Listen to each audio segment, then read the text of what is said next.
Chronique de l'environnement. L'agroécologie et sa transition au Mali face aux défis climatiques et à la dégradation des sols. Le Mali amorce une transition agroécologique ambitieuse entre pratiques durables, innovation et engagement communautaire. Cette démarche pourrait devenir un pilier de résilience pour les agriculteurs maliens. Dans cette chronique, nous parlerons des initiatives en cours et les perspectives. C'est une réalisation de Agibou Koulibaly.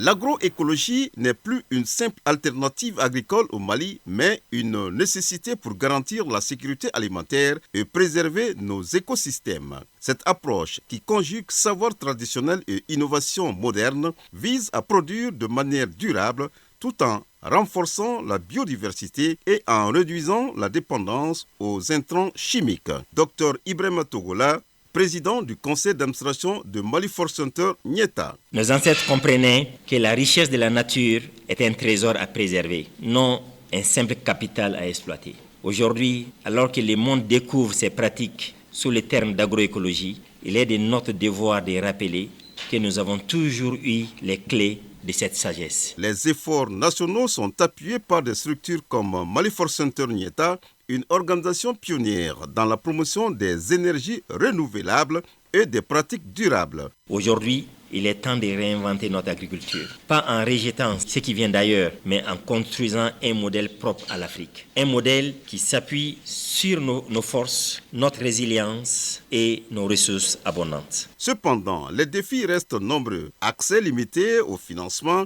faible mécanisation et manque de politique publique spécifique. Les avancées enregistrées dans certaines zones pilotes démontrent que la transition agroécologique est possible au Mali avec un engagement collectif et un accompagnement politique renforcé. Yacouba Suleiman Maïga, directeur national de l'agriculture. L'agroécologie est une des priorités même du président de la transition qui a recommandé afin de pouvoir bénéficier par les exploitants et exploitantes agricoles d'une agriculture saine et respectueuse de l'environnement.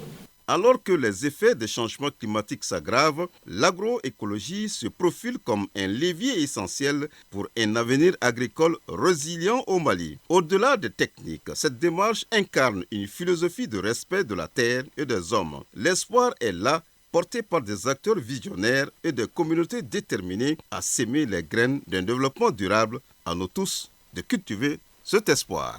Voilà, à cette heure passée de 30 minutes à Ourikila se referme cette édition. La coordination éditoriale a été assurée par Ousmane Daoum. À la mise en onde, il y avait Ismaïla Diarra. Merci d'avoir été des nôtres. Prochain rendez-vous des infos, 13h. Vous retrouverez Mbemba Sibi. Mais d'ici là, je vous propose de suivre tout à l'heure la page météo avec Djeneba Doumbia, les avis et communiqués avec Doudou Temili. Retrouvez cette édition sur www.ortm.ml et sur l'ensemble de nos plateformes digitales.